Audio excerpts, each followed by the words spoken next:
Is the subject for today. This is coming out of the lectionary readings for today, and it seems like it's a little bit out of kilter with the rest of things we've been looking at in this Epiphany season. But of course, the whole Epiphany thing means something like a flash of light.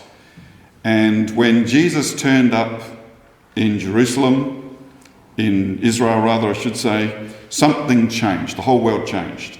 And there was like light went out into the world, and it wasn't just for the Jews, but through the Jews to the world, something changed for the whole human race.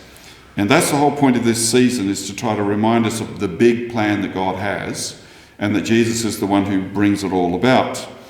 And what we see in the passages we're looking at today is the long-term plan, the end game of the plan, which is resurrection. And that's where we see in the reading we had from 1 Corinthians, it's all about the resurrection body and what it's like. And as it was being read out, I thought, wow, that's a pretty complicated passage. So I'm going to try to uncomplicate it as much as we can. But before we get into all that, let's just talk about this problem that you and I have with death. It ruins everything.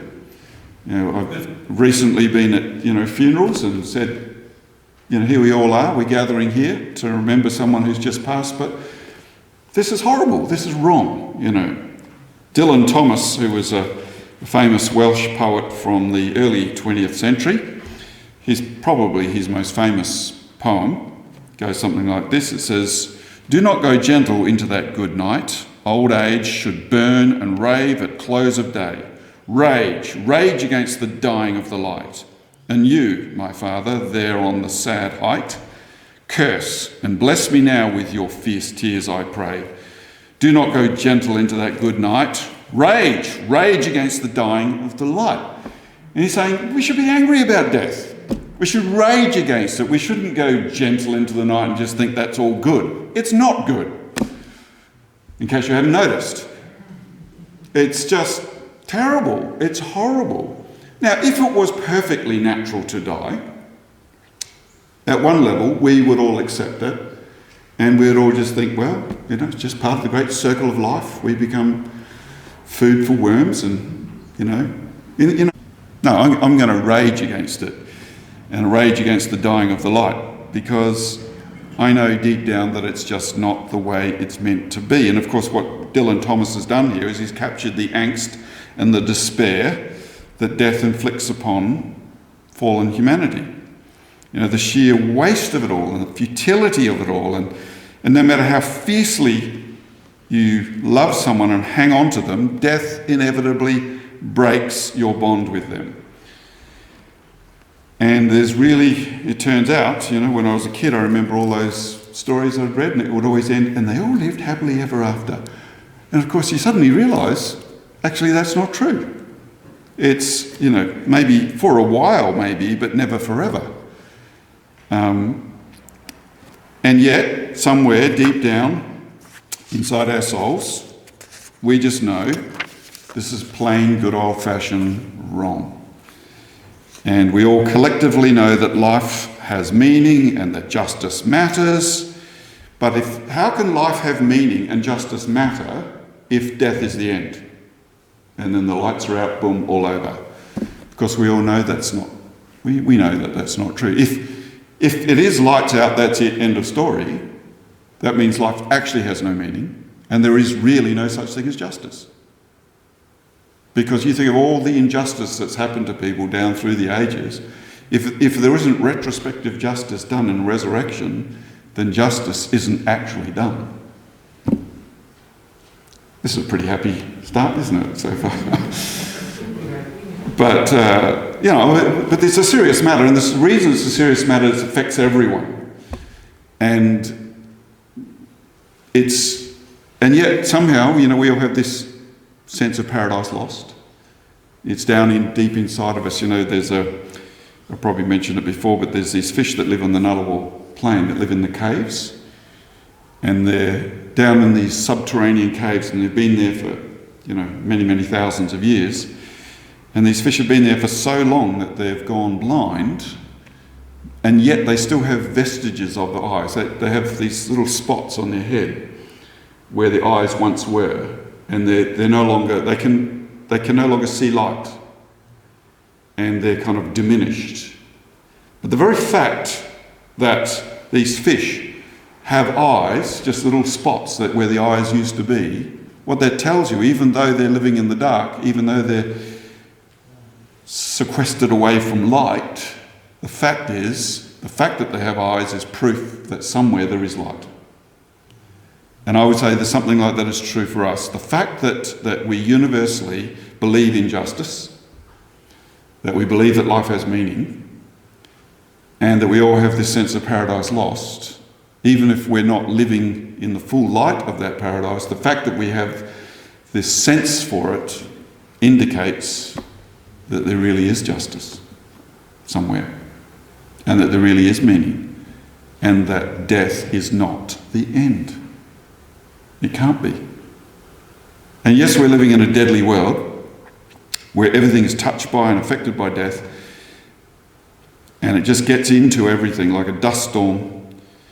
When you get that really fine dust, it gets in under the windowsills and it just covers everything. Well, death has covered everything, and it's affected everything, and it seems like it overpowers our hopes. And we live with these dying bodies in a dying world with brokenness and all the injustice that goes with it. But here's the thing. The big biblical epic tells us that our disdain for death and our hopes for a better world are actually authentic, and that there really is some ultimate hope that is worth believing in and holding out for. And that is what Epiphany is meant to do. The season of Epiphany is meant to flash the light and say, don't give up hope. There's something bigger and better going on than what you see around you. And so that brings us to the hope of the resurrection. And we're not just talking about Jesus' resurrection here, we're talking about our joining him in resurrection, our resurrection, the changing of our bodies to become like his. As I've said before, Jesus' resurrected body is the prototype for the resurrection and the world to come. And everything that we see in him is where we're headed. We're not there yet. We're still lagging behind in this deadly world in dying bodies, but one day we will also be resurrected. Now, here's the thing. I say resurrection, and that's kind of a buzzword in Christian circles. Of course, we all know that Jesus rose from the dead and so on. And yet, we still maintain this false belief that we're going to leave our bodies and become spirit beings and live in the clouds in heaven. Even that last song we sang, and we're going to take our place in heaven. Well, no, we're not. We're not going to take our place in heaven. Turns out we're going to take our place on a renewed earth. And the Bible is very clear about that. As I've said many times, there's not one mention anywhere in the Bible of us going to heaven, but there is plenty of mentions of us inheriting the earth. Both the readings we had read today both mention that. Even the one in Psalm 37 verse 9, it says, "But those who wait for Jehovah, they shall inherit the earth." Jesus said the same thing. He said, "Blessed are the meek, for they shall inherit heaven." Earth. The big plan, the big biblical plan, is for the restoration of earth and the resurrection of our bodies. Archbishop William Temple once famously said, "Christianity is the most avowedly materialistic of all the religions." And by that, he didn't mean that we're more interested in material gain than other religions, although there are some pockets that, whatever. Anyway, but rather he is saying that unlike the radically dualistic religions of the East and the platonically influenced religions of the West, that the Christian faith is not merely metaphysical in its eventual goal, but it includes and is about the material world and our physical bodies as well. That's the big plan. The big plan is about the restoration of the earth, and our bodies, not just our spirits, but our bodies, are going to be changed. Job 19 verse 25, that famous passage, it says, "For I know that my Redeemer lives, and at the last he will stand upon the earth." I mean, that's a prophetic utterance about Jesus, the Messiah, the Son of Man, the true man for all humanity. He's going to stand on the earth. And then he says, "And after my skin has thus been destroyed, yet in my flesh I shall see God." So I don't even think Job fully understood what he's saying. He's prophetically putting forward, he says, even after I've gone down into the grave, my body as it is now has been destroyed, yet in my flesh, not in my spirit, but in my flesh, in a renewed body, he will see the Redeemer who's standing upon the earth. And then, of course, we come to 1 Corinthians 15, which spells it all out in a lot of detail. The whole chapter of 1 Corinthians 15, that entire chapter is all about the resurrection. And the reason it's such a long chapter is because it was written to Greek pagans, and they had this Platonic idea of a radical dualism between flesh and spirit. Platonic and even Oriental ideas of spirit and flesh are always, the flesh is garbage and rubbish and is to be disdained. We were going to leave this miserable existence and we'll go up to a celestial plane where we'll have spiritual, we'll kind of be spirit beings. And some people even have this idea of floating around on clouds with halos and harps and wings and all that sort of stuff. All of that's just mythology. It's not even the slightest indication of anything even remotely like that in the Bible. It's just a Greek background's Platonic understanding has been imported into the scriptures and into our understandings, but we've got to divest ourselves of all that if we can and get a biblical understanding of a resurrection. Now, even if you read 1 Corinthians 15, I'm not going to go into it in detail. I have actually gone into it in detail during the Bible study just recently. If you want to go drill down into things, come to the Bible study on Wednesdays, and you get to talk about things and ask questions, and it's I think it's one of the best ways to drill down into it. I'm just going to skip across the top of things today, though, to simply say that where Paul talks about us having a resurrection body, and he talks about, people ask, well, what's our resurrection body going to be like? It's going to be a body. That's the first thing we have to say. You're going to be resurrected ultimately. Now, there is a period of time between when you die and then the resurrection. That's a whole other subject I'm not going to go into today. We actually are going to go into that in Bible study, though, if you're interested. Anyway, but the point that Paul is trying to make is that we have creation 2.0. Right, so there's a whole new creation. When it talks about new creation, we sung about that, and Paul talks about that in Corinthians 2 Corinthians chapter 5, that we are part of a new creation. And it's not just that you yourself are a new creation, but you are part of the new creation. And the new creation is the recreated, renewed, restored earth in which there is no more death or crying or sin or injustice or pain. That's the big plan. So I'm just going to do a lightning recap of the big plan. If we go all the way back to the story of creation, we see that God had a plan for humanity to be created in his image and to rule over the earth. And to Edenize the earth, that is to take what was in Eden, which is the place where God dwelled on earth, and to take that way of being and spread it out across the world. And that humanity, represented by Adam and Eve, were meant to be proxies of God in his image, to rule in his name, and to be given this great responsibility and this high calling to care for the creation and to rule it in the name of God and to Edenize it. And as I said shortly before, when God created the world, he said it is good.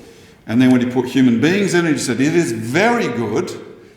But of course, when we abdicated our place, it's become not so very good, and it's not even good anymore. And a lot of ecologists would say the best thing you could do for the earth is get rid of the humans, because then it would become good again. But good is not God's plan. God's plan is very good, And what he wants for it is for human beings to be restored so that the whole of creation can be very good. That's what the new creation is all about. And that's the plan God is aiming at.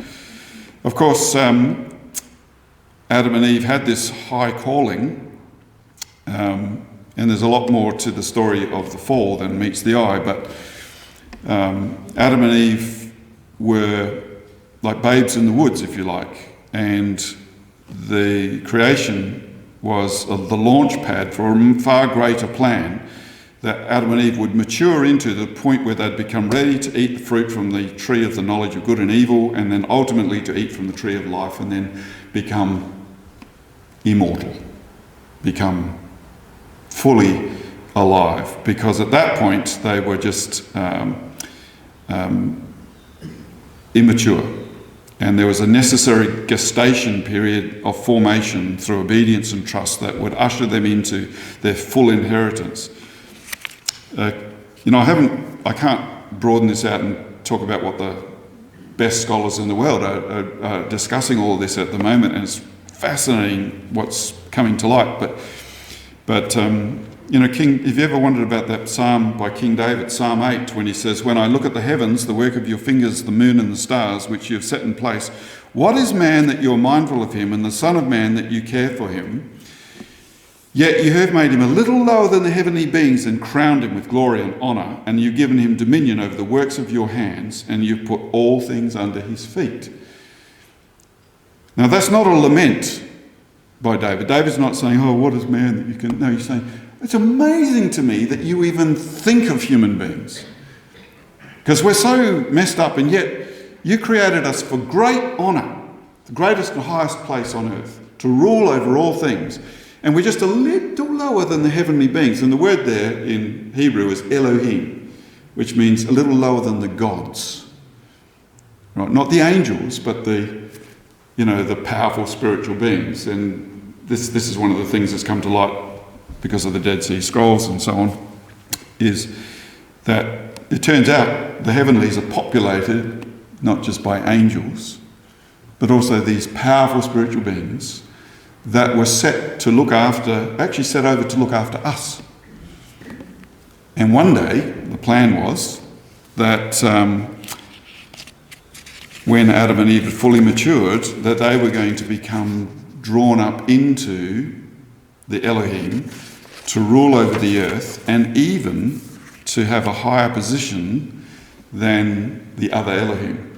We were actually going to be part of the family of God, sons and daughters of God, ruling over all, having dominion over all things. But these other powerful beings were like governors put in charge of children until they mature. And I'm skipping right across a lot of important scholarship here to just bring out the big point. And so we're not always going to be lower than the heavenly beings. C.S. Lewis, in his famous essay, The Weight of Glory, there are no ordinary people. You've never talked to a mere mortal. So next time someone cuts you off in traffic, just remember that person is not just a normal creature. They are potentially like the Elohim. And then he goes on and says, next to the Blessed Sacrament itself, your neighbour is the holiest object presented to your senses. I retrospectively look back on some of the things I've done and I think, what was I thinking? Well, I was thinking like a fallen human being. That's what I was thinking. So we've got the dust of death on us now, and we're in these broken down bodies, these dying, broken down bodies. But all I'm trying to say is, get a bigger vision. This is not how it's going to always be. One day it's going to be transformed. Anyway, of course, in the midst of all this, there was a rebellion amongst the powerful spiritual beings. And of course, one of the middle management, Lucifer, the devil, whatever you want to call him, took offence to the plan and attempted to sabotage it. Turns out that this thing that Satan did was not actually trying to depose God, but was just trying to oppose him and saying, you know, some of these spiritual beings get around the water cooler at the lunch break and they're saying, do you hear what the big guy's doing? He's going to get these dust bunnies and he's going to raise them up to be on the same level as us. And I've even heard he's going to make them the rulers over us. And they're like, what? Nah, that can't be. Let's mess that plan up. And so that's what happened. And the rest of the big biblical epic is all about how God would painstakingly unpick the mess that the saboteurs had created and restore humanity to the original plan. At great risk and suffering, it was necessary to undo death. But such was the love of God for his lost family that nothing and no one would prevent him from achieving the rescue. You know, I've seen parents rescuing their children who've been caught up in drug culture and even in prostitution and that sort of thing in Sydney, and I've watched the incredible risk that they would take and the lengths they would go to and the money they had to spend to save their children from the most horrific possibilities. And like Jesus said, you being evil know how to give good gifts to your children. How much more will your Heavenly Father give to you? If that's what a human being, with the risk and the anger and the stuff that a human being has to do to redeem their fallen children, how much more do you think God will do? And of course, the how much more is the story we have in the Bible. That's how much more. God becomes flesh in the person of Jesus Christ. He wades through the cesspool of our humanity and he goes to the cross to redeem us from death. And then, having powered through death and overcome it, he then proves his power over death by the resurrection and says, anyone who trusts in me, even though you die, yet shall you live. And just like Job, we can say, even after my skin has been destroyed, yet with these eyes I will see my Redeemer standing on earth. So resurrection is the end game. And by resurrection, I don't just mean you and me and us three, but I'm talking about you and me and us several billion people and the whole of creation with it, including trees and rivers and mountains and the spiritual beings. The whole thing is going to be restored. So that in Romans 8 verse 18, Paul says, for I consider that the sufferings of this present time are not worth comparing with the glory that is to be revealed to us. So you see, Paul's got all this in his mind. All that stuff I've just said, you might think, that sounds a bit fantastic. But not to Paul it didn't, because Paul got it. And he's trying to communicate that to us. And he's saying, so yeah, whatever you suffer in this life, yes, we suffer now. Yes, we have the pain of death. And yes, we have this sense of this futility of against death. But he's saying, don't let that overwhelm you. Even though you suffer now, it's not worth comparing to the glory that will one day be revealed to you. In verse 19 he says, for the creation waits with eager longing for the revealing of the sons of God. The revealing of the sons of God. In other words, just as creation was implicated in our fall, it will also be more gloriously implicated in our restoration. Because we will become sons of God. There's so much in that phrase, sons of God. I'll pick that up when we get back to Romans.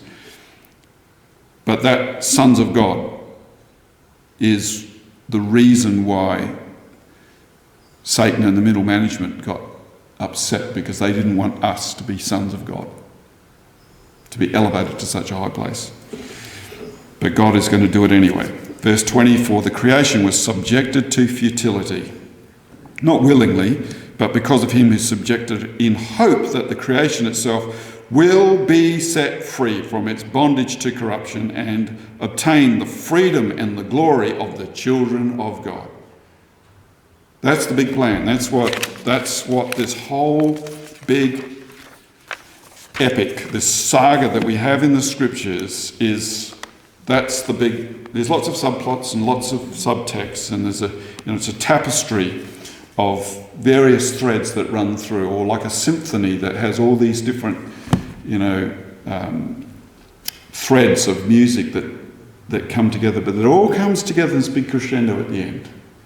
This grand, finale that takes the roof off, and it's the recreation of the earth, and not just that you'll be resurrected and just be like you are now, only slightly healthier. No, you will have, as Paul says in 1 Corinthians 15, we've got mortal dying bodies at the moment, just flesh and blood. We will have new bodies, and they will be real and they'll be substantial, but they'll be so much more glorious that they're called spiritual bodies. It doesn't mean that you're spirits, it just means that you have bodies that are like the resurrected body of Jesus. And you might be thinking, well, that just sounds ridiculously fantastic. It sounds so good because you're just so used to living in the futility of corruption now. But if you could just get that off your eyes for a moment and by faith get through and see this is the big plan, this is the big thing, this is actually what we're all believing for, then yes, wow, if that's true, then that's really good news. That's the kingdom of God. That's the whole big deal. But, and I've just given you just a flash in the pan, an epiphany message. And like I say, if you want to dig down into it, come along to Bible study. But for now, let that be grist in your mill to think about and to hope in. Amen.